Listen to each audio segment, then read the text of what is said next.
السلام عليكم ورحمة الله تعالى وبركاته. معكم مستر حسام جمعة. يا رب تكونوا جميعا بخير وصحة وسعادة. إن شاء الله مكملين مع بعض رحلتنا إلى كوكب التأسيس، المحطة رقم 4 اللي بتتكلم عن الحروف مع حركة الفتح. ومحطتنا بتتكون من 3 أجزاء. الجزء الأول عرفنا إزاي نقرأ حرفين بحركة الفتح بطريقة الخطف، ودي ساعدتنا بعد كده في الجزء الثاني على قراءة كلمات مكونة من 3 أحرف بحركة الفتح.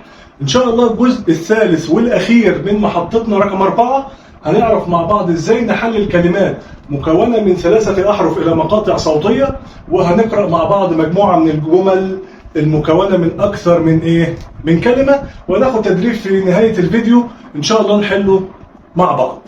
طيب بصوا حبايب قلبي، نصلي على النبي الأول ونبدأ على طول نخش على تحليل الكلمات إلى مقاطع صوتية. طيب هو إيه هي فايدة التحليل يا مستر؟ التحليل بيساعدني على قراءة الكلمات اللي ممكن تكون صعبة بالنسبة لي أو مش قادر أقرأها كلها مرة واحدة. فبالتالي أنا بقوم بتحليل الكلمة إلى مقاطع وأقرأ مقطع ثم أقوم بدمج المقاطع لتكوين الكلمة. طب دلوقتي لما أجي أحلل يا مستر كلمة مكونة من حروف متحركة، ما خد بالك يا حبيبة قلبي، ركزوا معايا يا أبطال. دلوقتي كلمة زي كلمة عارة فا، الكلمة دي مكونة من 3 أحرف مفتوحة، فبالتالي دي حروف متحركة. فلما اجي احلل كلمه مكونه من حروف متحركه بحط كل حرف لوحده في مقطع. ركز معايا كده، ركزوا معايا يا شباب. يعني مثلا انا عندي العين المفتوحه اللي هو يبقى احط العاء لوحده في مقطع واقفل المقطع. بعد كده احط حرف الراء لوحده في مقطع، اقفل، احط الفاء لوحده في مقطع. انا كده حللت الكلمه الى مقاطع صوتيه. عايز بقى اقراها، هقول ايه؟ عارة عرف. تمام. وهطبق نفس اللي انا عملته في اول كلمه في باقي الكلمات. فهنا عندي كلمه شرح مكونه من 3 حروف متحركه بحركه الفتح، يبقى احط الشين لوحده اللي هو الشاء. طبعا خلاص الشين دي احنا قلنا مسميات الاحرف دي عرفناها، للعلم بالشيء ليس الا يعني. بعد كده الراء لوحدها، اقفل المقطع، احط الحاء لوحده. انا كده حللت الكلمة إلى مقاطع صوتية. نكمل مع بعض. كلمة عرض، أقوم حاطط العين لوحده والراء لوحده والضاد لوحده، وكده أنا خلصت تحليل الكلمة. كلمة بذر، هحط هنا الباء لوحده، أقفل مقطعي، أحط الذال لوحده، الذاء لوحده، أقفل مقطعي، أحط الراء لوحده. يبقى انا كده حللت كلمه بذره. كلمه قتل، تمام، 3 حروف متحركه هم. يبقى انا عرفت القاعده بتاعتي ان لو الكلمه اللي قدامي مكونه من حروف متحركه بحط كل حرف لوحده في مقطع. طيب عندي القاء واقفل المقطع، تاء واقفل المقطع، لا، انا كده خلصت الكلمه. طيب حمل، طيب احط هنا الحاء لوحده، الماء لوحده، اللا لوحده. آخر كلمة في التحليل سأل، هحط الساء لوحده في مقطع والآ لوحده في مقطع واقفل، واللا في المقطع الأخير. يبقى كده أنا عرفت إزاي أحلل الكلمات المكونة من حروف متحركة. بعد كده هنقرأ مع بعض الجمل. طيب أول جملة بتتكون من كام كلمة؟ أدي 1 2 3 4 5. هتقول لي ايه ده يا مستر؟ ازاي هو الواء ده كلمه؟ لان هنا الواء حرف عطف. جميل، مش حرف في الكلمه، يعني مش حرف اصلي في لا، ده حرف عطف بيربط بين الكلمات. فيلا نقرا مع بعض اول كلمه. هقول يلا افتكروا معايا كده. اول حرفين خطف، وبعد كده اخد معاهم الحرف الثالث. اقول شا را، اخطف شا را، معاهم الحرف الثالث شرح. جميل. طيب شرح جميل. يلا الكلمة اللي بعدها اللي هي رقم 3. هقول قا را قرأ، يبقى شرح وقرأ. طيب شرح وقرأ الكلمة الأخيرة كتب. كتب يبقى شرح وقرأ وكتب. ادي اول جمله. الجمله الثانيه بتتكون من كام كلمه؟ ادي كلمه، اثنان ثلاثه. هقول ايه؟ يلا اول حرفين اقراهم وبعد كده اخطفهم. وقا. يلا الحرف الثالث وقف. جميل. حرف العطف لوحده. وقف يلا عندي جاء وعندي لا، يبقى اقول ايه؟ جاء جلس. يبقى وقف وجلس. طيب الجمله الثالثه مكونه برضو من ايه؟ ثلاثه ايه؟ كلمات. اقول ايه؟ يلا مسك ومسك رفع. يبقى مسك ورفع. يلا الكلمه اللي بعدها او الجمله الجمله اللي بعدها كلمه اثنان، خدوا بالكم الفاء دوت حرف عطف. ثلاث، يبقى دول ثلاث كلمات. هقول ايه؟ يلا يا شباب. حكم. الله يفتح عليك. يلا الكلمه دي بقى مكونه ايه؟ من يعني هم دول كلمتين ولكن شابكين في بعض. هقول ايه؟ لان طبعا هنا الواو ليه ما يشبكش في الكلمه اللي بعدها؟ لان الواو من الحروف الرافصه، فبالتالي هيرفض الحرف اللي بعده. اما الفاء ليس من الحروف الرافصه فيشبك فين؟ في الحرف اللي بعده. فاقول ايه؟ يلا دا فعدلا. يلا يقول ايه؟ حكم فعدلا. جميل. الجمله اللي بعدها ثلاث كلمات برضو. يلا ركع. طيب ركع ماشي. سجد.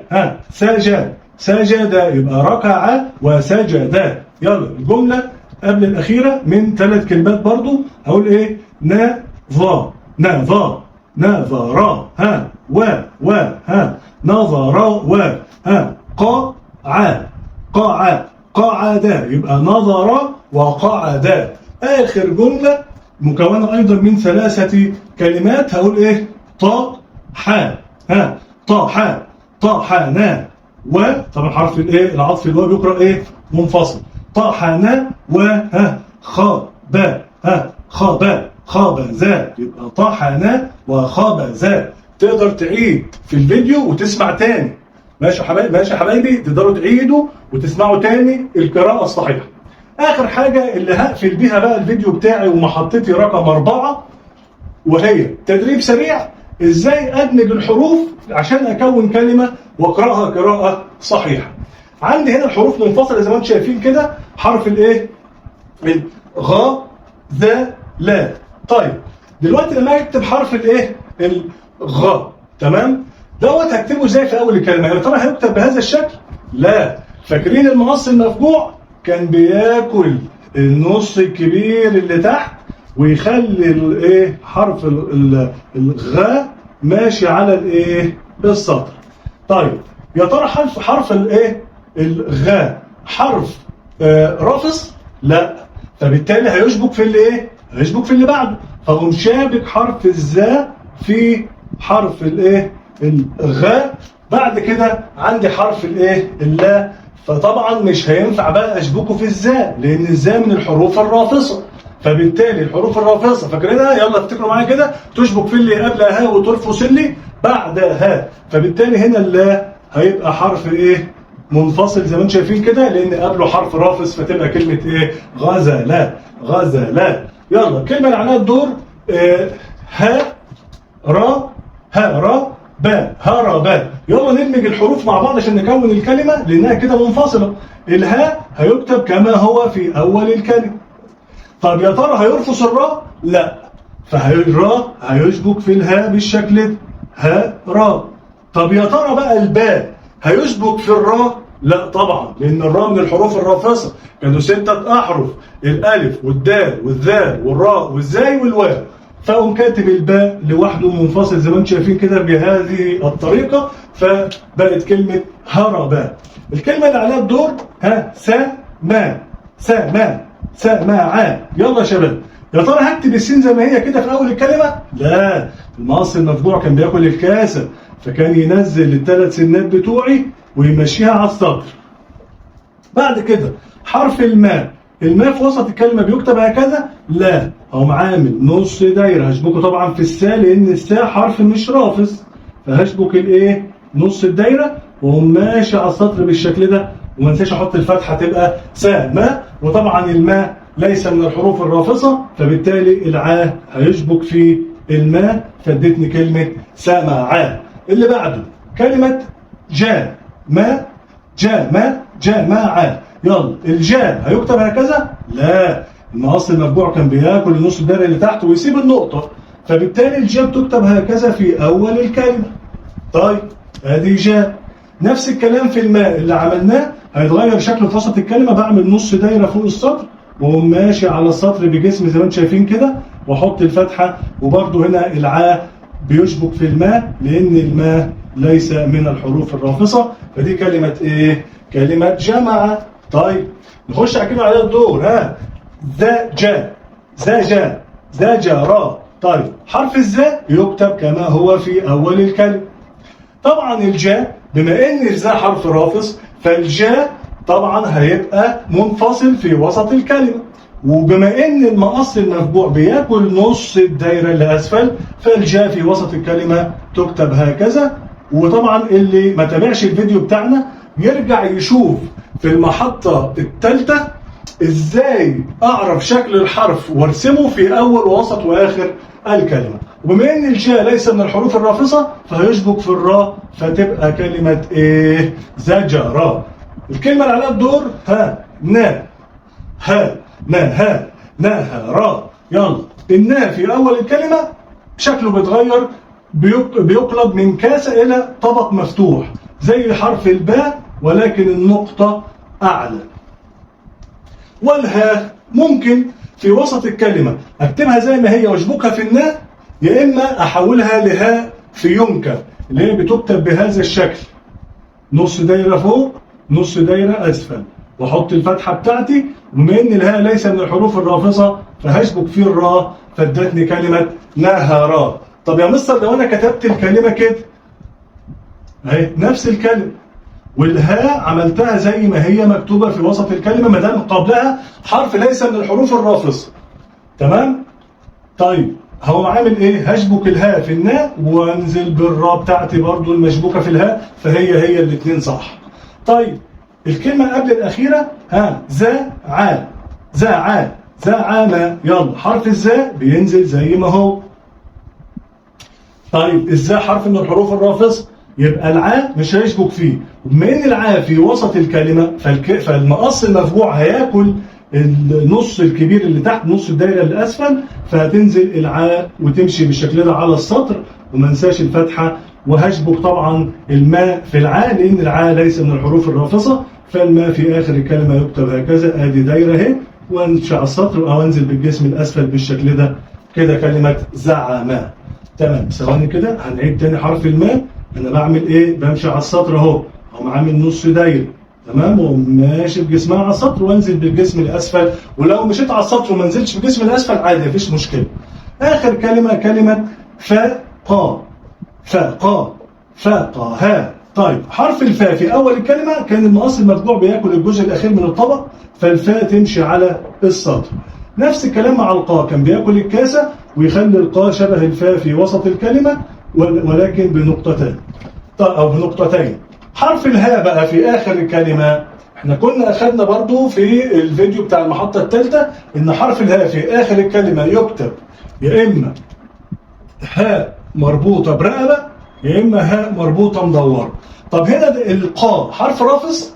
لا، فهكتب الهاء دي اللي هي الهاء المربوطه اللي برقبه، فاقوم ماشي على السطر كده اشبك في القاء واطلع بسنه لفوق عشان اعمل رقبه، واقوم عامل نص دايره كده، اقفل الحرف واحط الفتحه بتاعتي، بقت كلمه ايه؟ فاقها.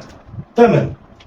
اتمنى من الله تعالى اني اكون وفقت في عرض المحطه الرابعه وهي الحروف المفتوحه مع قراءه كلمات بالحروف المفتوحه وتحليل كلمات مكونه من حروف متحركه مع قراءه جمل، وكمان ادمجنا حروف وكونا كلمات بحروف مفتوحه. ان شاء الله المحطه القادمه وهي المحطه الخامسه هتبقى الحروف المكسوره وكل اللي بطلب حضراتكم الدعم بالاشتراك في القناة وفي تفعيل زر الجرس على الكل عشان يوصل لكم كل محطاتنا في رحلتنا إلى كوكب التأسيس، مع لايك وشير للفيديو. والسلام عليكم ورحمة الله تعالى وبركاته.